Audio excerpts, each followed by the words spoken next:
Everybody. So I got some new stuff this week, and it's it's kind of sad that I probably go through about 50 to 60 knives a year, just due to the nature of me trading. So I figured this would be a good chance to just log everything I have. So I have here a 2011 Emerson Commander. This is probably I've actually not handled one before, a full-size one or one that wasn't in bad shape. So this is a fresh, newish one. The lockup for a new Commander for something that's relatively unused is it's kinda in there. I have a feeling it won't stop it from being bought, but it is closer to being late, I guess. As for the other stuff, I got a new Hinder factory bead blast, and everything is bead blasted on this except for the screws. And this is a Gen 3, I believe. How you'll know it's a Gen 3 is instead of flat hardware, I call these boob screws, and that's how I know. Plus, you get that weird lock stop thing that sticks out.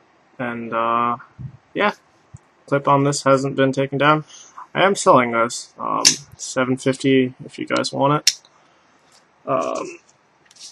Got a McGizmo Haiku. Oh, there's no battery in this, which is a pretty nice light. It's a lot of people's grill lights. For me, not really into titanium. The same way everyone else is. Oof, almost thought I cross-threaded there. I'm not into titanium the same way everyone else is, so I don't really put this on pedestal. I just got this as trade material. As a light, I've yet to see anything that looks this nice for the money. And these are custom lights done by Don McLeish, I believe.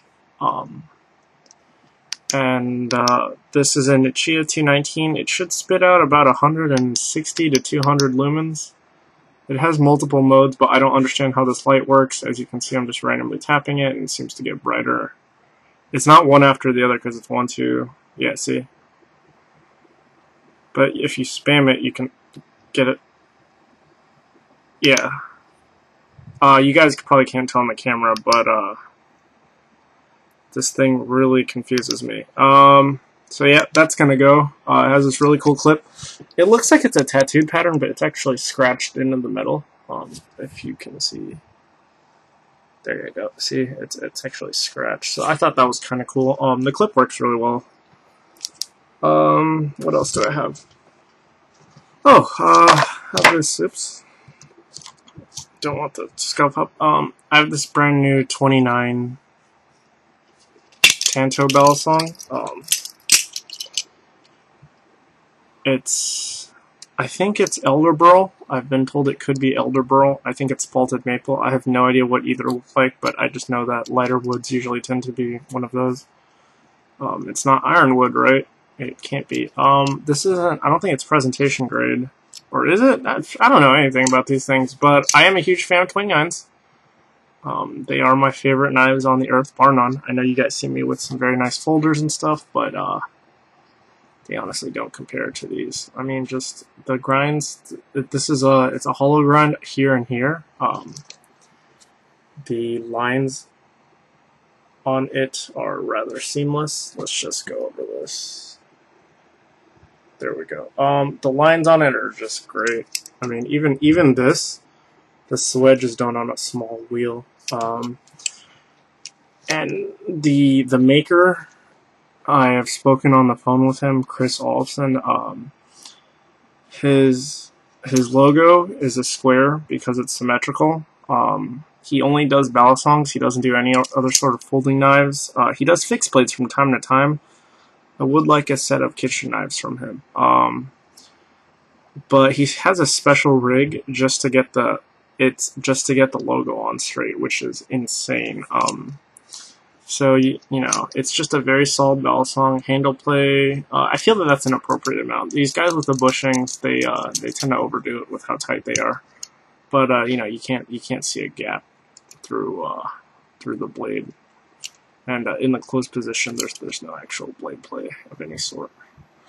I have the one with the adjustable pivots, but I think that's for show.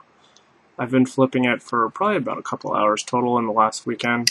Like, I'm serious, hours, and it's held up pretty well. It's a really good balisong. As you can see, the latch is very tight. It won't go on until you really squeeze them. And I work out, have if you can see my calloused hands. So yeah, you do need some crazy grip to get that on. And it's a very good balisong. It's my favorite knife maker and balisong maker. Oh. These are kind of tricky to sell because they require a certain buyer, that being a balisong collector, but among balisong collectors, these are probably one of the better ones, especially for the price. It's like $800. A Marleau, Terry Gwynn, Bally Ballistic, those are going to run you about $1,000 or higher. So that's all I got, and thank you guys for watching, and have a great day.